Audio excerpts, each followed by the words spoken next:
एक दरभंगा का रहने वाला दरोगा जो कि अशरफुल हक गिरफ्तार हो चुका है। चलिए बढ़ते खबरों में आगे और बात करेंगे। आरजेडी अध्यक्ष और पूर्व केंद्रीय मंत्री लालू प्रसाद ने एक बार फिर रेलवे को लेकर के बीजेपी को घेरा और लालू यादव ने सोशल मीडिया हैंडल एक्स पर लिखा है कि 10 वर्षों में मोदी की एनडीए सरकार ने रेल का किराया बढ़ा दिया है, प्लेटफॉर्म टिकट के दाम बढ़ा दिए, स्टेशन बेच दिए, जनरल बोगियां घटा दी, बुजुर्गों को मिलने वाला लाभ खत्म कर दिया, सेफ्टी सिक्योरिटी घटाने पर रोज हादसे हो रहे हैं, फिर भी कहते हैं रेलवे घाटे में है।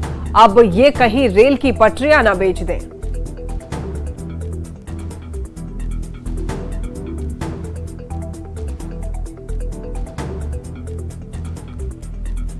जम्मू कश्मीर और हरियाणा में हुए विधानसभा चुनाव में एग्जिट पोल पर बीजेपी के प्रदेश अध्यक्ष दिलीप जायसवाल ने प्रतिक्रिया दी। उन्होंने कहा कि दोनों जगह बीजेपी के कार्यकर्ताओं ने मेहनत की है और उसके नतीजे भी सामने आएंगे। आरजेडी अध्यक्ष लालू प्रसाद की ओर से किए गए पोस्ट पर भी दिलीप जायसवाल ने पलटवार किया है।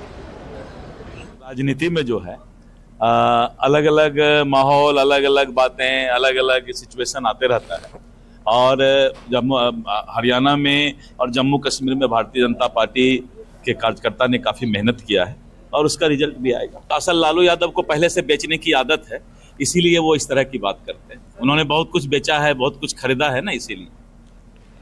पीएम मोदी और रेलवे पर लालू प्रसाद के पोस्ट पर बिहार की सियासत गर्माती जा रही है। आरजेडी और कांग्रेस ने जहां पोस्ट का समर्थन किया है और रेल मंत्री पर निशाना साधा है, तो वहीं जेडीयू ने लालू प्रसाद पर स्क्रैप बेचने और लैंड फॉर जॉब को लेकर के पलटवार किया है। लालू प्रसाद जी जब केंद्र में रेल मंत्री थे तो रेल मुनाफे में था, बिना यात्रियों का किराया बढ़ाए आदरणीय लालू प्रसाद जी ने यात्रियों के लिए सुख सुविधा बढ़ाई थी। देश दुनिया में इसकी चर्चा हो रही थी। आज रेल को किस हाल में पहुंचा दिया है केंद्र सरकार ने, इसी पर आदरणीय लालू प्रसाद जी ने ट्वीट करके सरकार को आईना दिखाया है। आदरणीय लालू प्रसाद यादव जी को थोड़ी ये दिखेगा कि किस तरह से केंद्र की सरकार, रेलवे मिनिस्टर हमारे देश की जो प्लेटफॉर्म है इतनी चमचमाती हुई है, नागरिकों की सुरक्षा बहुत उत्तम है, Vande Bharat express entire railway जो नागरिकों को सुविधा मुहैया करा रहा है वो इन्हें नहीं दिख रहा है। इनकी नजर तो वही है जो इन्होंने किया है, स्क्रैप बेचा है तो बेचने और खरीदने की ही ये बात करेंगे। अब जरा समझिए कि रेल मंत्री जो भारत सरकार के हैं अश्विनी वैष्णव जी, वो रहने वाले राजस्थान के हैं, राज्यसभा सांसद उड़ीसा से हैं, रहते दिल्ली में हैं और वोट डालते हरियाणा में। तो इस प्रकार के व्यक्ति के हाथ में जब रेल होगा तो स्वाभाविक है कि जिस प्रकार से वो अप्रवासी हैं, नीतियां भी उतनी ही जो है वो गैर जिम्मेदार होंगी और वही हो रहा है। रेलवे लगातार घाटे में जा रहा है।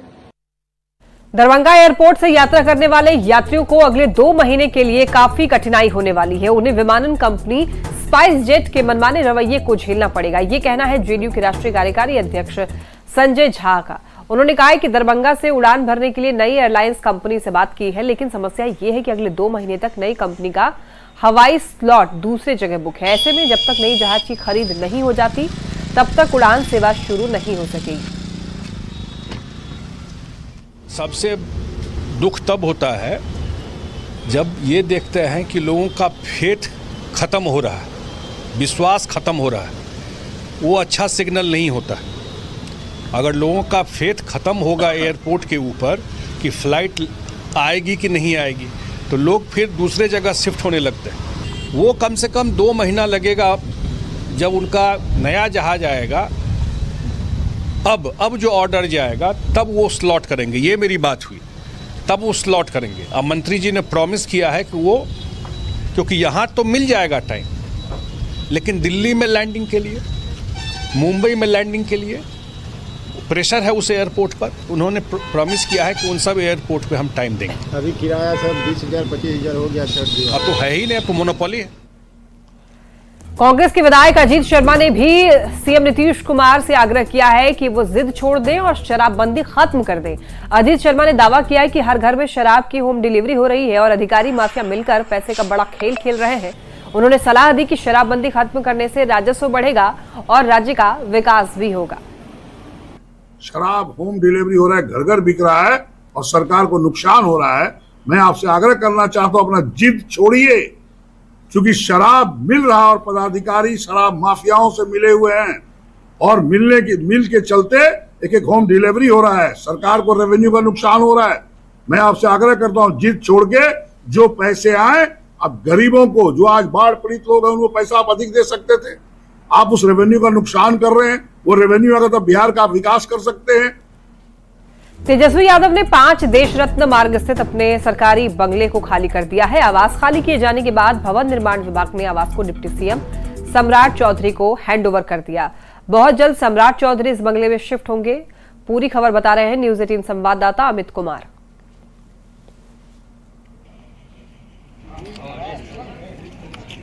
नेता प्रतिपक्ष तेजस्वी यादव ने 5 देश रत्न मार्ग स्थित अपने सरकारी आवास को अलविदा कह दिया है। आप देख सकते हैं ये आवास जो है वो अब तक तेजस्वी यादव के अधीन था। तेजस्वी यादव जो है इस आवास में वैसे रहते तो नहीं थे, लेकिन कार्यालय उनका इसी आवास से चलता था, 5 देश रत्न मार्ग। और यहाँ पे जो बोर्ड होती थी, जो अभी आपको खाली दिख रही है, यहाँ पे तेजस्वी यादव के नाम का बोर्ड हुआ करता था, जिसे अब यहाँ से उखाड़ लिया गया है। तेजस्वी यादव जो है इस आवास को भवन निर्माण विभाग को वापस से सुपुर्द कर दिए हैं, यानी कि लौटा दिए हैं। तेजस्वी यादव का नया ठिकाना जो है अब एक पोलो रोड होगा और वहाँ पे वर्तमान में जो है वो उप मुख्यमंत्री विजय सिन्हा जो है वो रहा करते थे, लेकिन कुछ दिनों पहले ही विजय सिन्हा जो है अपने सरकारी आवास में चले गए। वो आवास खाली हो चुका है और अब तेजस्वी यादव को आवंटित है। तेजस्वी यादव उस आवास में कभी भी शिफ्ट हो सकते हैं। लेकिन सबसे बड़ी बात है कि इस आवास को लेकर के कई बार राजनीति हुई, खूब राजनीति हुई। नेता प्रतिपक्ष जो है तेजस्वी यादव, उन्होंने कई बार सवाल जो है वो उठाए थे। और इससे पहले पिछली सरकार की अगर बात करें हम, जब बिहार में महागठबंधन की सरकार नहीं थी, उससे पहले जब सरकार थी एनडी की, तब तेजस्वी यादव उस समय भी इस आवास में रहते थे।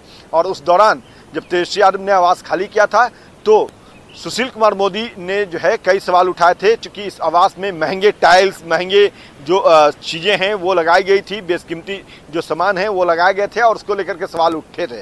हालांकि बाद में इस आवास में जो है वो उप मुख्यमंत्री के तौर पे तारकिशोर प्रसाद जो है वो रहने लगे थे।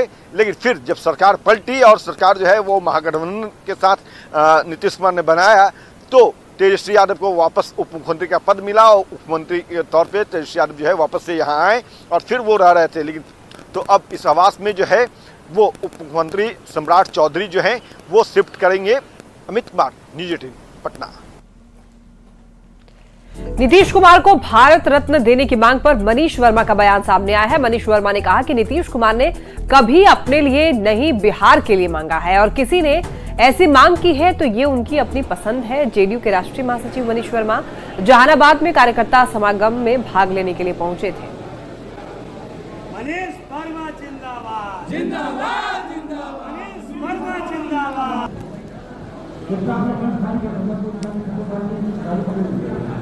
कोई बात नहीं है, ये एक खास व्यक्ति ने जो भी अपना पोस्टर लगाया है, ये सब लगाया है, वो उनका मत है। पार्टी का कोई भी ऐसा ऑफिशियल स्टैंड नहीं है।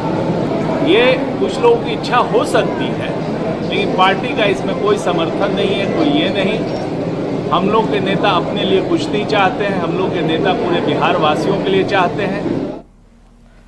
बिहार जमीन सर्वे में जगह जगह से गड़बड़ी सामने आ रही है और देखिए जहानाबाद में जमीन सर्वे में पूर्व सांसद जगदीश शर्मा की जाति ही बदल गई। जगदीश शर्मा भूमिहार से यादव बन गए। जहानाबाद के पूर्व सांसद ने सीएम नीतीश कुमार को चिट्ठी लिखी है। पत्र में उन्होंने कहा है कि उनकी जाति भूमिहार है, लेकिन नई एंट्री में यादव बना दिया गया है। पूर्व सांसद की शिकायत पर सीएम सचिवालय तत्काल हरकत में आया है और राजस्व और भूमि सुधार विभाग को इसमें सुधार का निर्देश दिया है। सर्वे के अभिलेख में रैयत जगदीश शर्मा पिता स्वर्गीय कमाता शर्मा की जाति ग्वाला यानी कि यादव दर्शाया गया है, जबकि पूर्व सांसद भूमिहार जाति से आते हैं। तो सर्वे के अभिलेख में जिले के नामचीन राजनीतिक हस्ती की गलती जो है वो चर्चा का विषय बन गया है। वहीं इस मामले में जेडीयू महासचिव मनीष वर्मा ने कहा है कि सर्वे का काम प्रारंभिक स्तर पर है, आगे चलकर सब सही हो जाएगा। इससे गुजरने के बाद और फाइनल जब ड्राफ्ट पब्लिकेशन होता है उसके भी पर भी हियरिंग होती है, तो बहुत सारी प्रक्रिया है। इससे गुजरने के बाद कोई नतीजा सामने आता है, उसके बाद रिजल्ट आता है। भागलपुर के सबौर प्रखंड के मसाड़ू गांव में गंगा का कटाव जारी है। एक के बाद एक कर गांव के घरों को गंगा अपने आगोश में ले रही है। आज फिर एक ऐसी ही तस्वीर सामने आई जहां पर किसान भवन देखते ही देखते नदी में समा गई। बता दें आपको, अभी तक 45 से भी ज्यादा घर गंगा में समा चुके हैं। वहीं फ्लड फाइटिंग का भी काम किया जा रहा है और बांस डाले जा रहे हैं, लेकिन उसका भी कोई असर नहीं हो रहा है।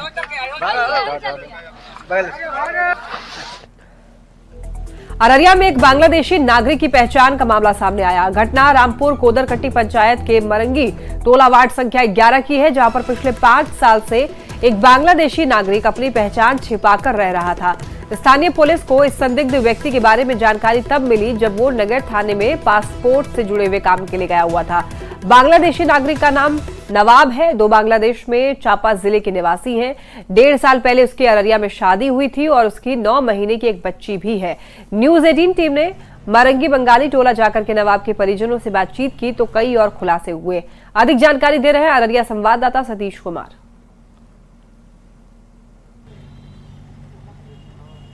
अररिया पुलिस ने एक बांग्लादेशी नागरिक को गिरफ्तार किया है और अभी हम जिस गांव में मौजूद हैं तस्वीर में देख सकते हैं कि यह रामपुर कोदरकट्टी का वही मरंगी टोला है, जहां पुलिस बता रही है कि एक बांग्लादेशी नागरिक बीते 5 वर्षों से यहां पर रह रहा था। लेकिन यहां के ग्रामीणों की क्या राय है, उनका क्या कहना है? हम लोग का यही कहना है कि जो हम लोग का ये पता नहीं था जो ये बांग्लादेशी है, अब बंगाल से आया है।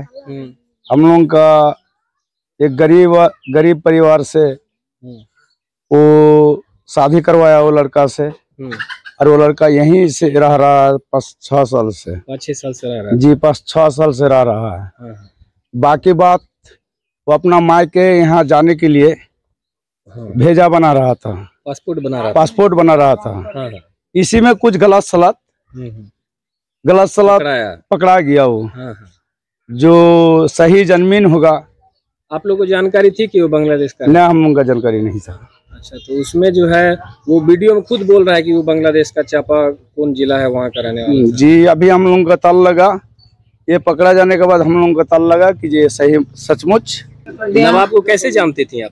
जानी ना कोई कुछ वो इनकर बांग्लादेश के कुंड कर जानी।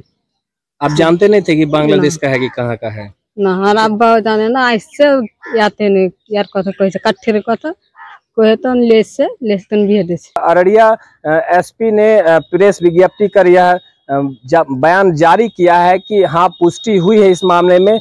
इसके साक्ष्य मिले हैं कि जो नवाब है वो बांग्लादेशी नागरिक है और जो आधार कार्ड है और वोटर कार्ड जो है जो गलत तरीके से उसने बनाया था। अब ऐसे में देखना होगा कि अररिया पुलिस और जो बिहार की सरकार है ऐसे लोगों पर और इस तरीके से जो वोटर कार्ड बन रहा है इस पर क्या कार्रवाई करती है। सतीश कुमार, न्यूज 18, मरंगी टोला, अररिया। अररिया में बांग्लादेशी नागरिक की गिरफ्तारी पर बीजेपी के सांसद प्रदीप सिंह ने एक बड़ा बयान दिया। उन्होंने कहा, निर्वाचन विभाग प्रशासन से बड़ी चूक हुई है, जहां पर एक बीएलओ ने पैसे लेकर के इस बांग्लादेशी नागरिक का वोटर कार्ड भी बना दिया और जो भी आरोपी है उस पर जल्द से जल्द कार्रवाई होगी। जिला अधिकारी से कहा है कि आप इनका जांच करिए और जांचोपरांत इसका कार्रवाई करिए कि कौन उसका वोटर आईडी बनाया है, कौन बीएलओ है, और इसका जांच के बाद कठोर से कठोर उस पर कार्रवाई हो ताकि देश का से कोई खिलवाड़ न कर सके। ऐसे कर्मचारी और पदाधिकारी को जेल के सलाखों के पीछे होना है। कटिहार से एक बड़ी खबर, नदी में डूबने से 4 बच्चों की मौत की खबर है। देखिए, सभी का शव बरामद किया गया है। नदी में नहाने के दौरान यह हादसा हुआ। कुर्सेला थाना क्षेत्र के चांदनी चौक के पास की ये घटना बताई जा रही है। ज्यादा जानकारी देंगे न्यूज 18 संवाददाता सुब्रत गुहा हमारे साथ जुड़ रहे हैं। सुब्रत, देखिए, कहा जा रहा है कि 4 बच्चों की मौत हुई है डूबने से, क्या जानकारी मिल रही है? देखिए, बड़ा हादसा है। ये समेली हॉल्ट है, उसके रेलवे ट्रैक के बगल में एक तालाब नुमा जगह है जहाँ पानी में बच्चे नहा रहे थे और इसी दौरान यह हादसा हुआ है। चारों बालक स्थानीय है, फिलहाल ये बताया जा रहा है। हालांकि चारों सब बरामद कर लिया गया है और आगे की कार्रवाई चल रही है। निश्चित तौर पर दुखद घटना है, पूरे इलाके में इस घटना के बाद मातम छाया हुआ है और बाढ़ का जोन है और कई बार प्रशासनिक स्तर पर भी बच्चों को इस तरह से पानी में जाने के लिए रोका जाता है, लेकिन लगातार ऐसी घटनाएं आते रहती है। निश्चित तौर पर प्रशासन के साथ साथ समाज के लोगों को और परिजनों को भी ऐसे मामलों को लेकर जागरूक होना चाहिए ताकि ऐसे हादसा फिर से सामने ना आए। बिल्कुल। और परिवार वालों का क्या कहना है सुब्रत इस मामले में? देखिए, अभी जो माहौल है पूरा गमगीन माहौल है और बड़ा हादसा है। एक इलाके की 4 बच्चे की अगर दर्दनाक मौत हो जाती है, आप समझ सकते हैं क्या माहौल है। इसलिए परिजन तो फिलहाल बातचीत की स्थिति में नहीं है, लेकिन लोग इसे दुखद घटना मान रहे हैं और चारों बच्चे नहाने गए थे, इस तरह की बात फिलहाल कहा जा रहा है। सभी बच्चे की उम्र लगभग 12 से 13 साल के है और ऐसे स्थिति में समाज के लिए या परिवार के लिए कितना मातम भरा पल हो सकता है, इसका अंदाजा लगाया जा सकता है। जी, बहुत धन्यवाद आपका तमाम जानकारियों के लिए सुब्रत। नक्सलियों के खिलाफ अब और बड़े ऑपरेशंस होंगे। देखिए, केंद्रीय गृह मंत्री अमित शाह ने 7 अक्टूबर को दिल्ली में अहम बैठक बुलाई और बैठक में नक्सल प्रभावित राज्यों के प्रतिनिधि, गृह सचिव, आईबी चीफ, अर्धसैनिक बलों के डीजी, एनआईए डीजी सहित गृह मंत्रालय के भी अधिकारी शामिल होंगे और बिहार के डीजीपी आलोक राज मीटिंग में शामिल होंगे। बैठक के दौरान नक्सलियों के खिलाफ एक्शन प्लान बनाया जाएगा और साल 2026 तक देश को नक्सल मुक्त बनाने का मोदी सरकार ने संकल्प लिया है। इस साल छत्तीसगढ़ समेत नक्सल प्रभावित राज्यों में 193 नक्सली जो है मारे गए और बिहार, झारखंड, मध्य प्रदेश जैसे राज्यों में नक्सली गतिविधियों पर लगभग विराम लग चुका है। छत्तीसगढ़, महाराष्ट्र, आंध्र प्रदेश और तेलंगाना में भी नक्सलवाद खात्मे की कगार पर है।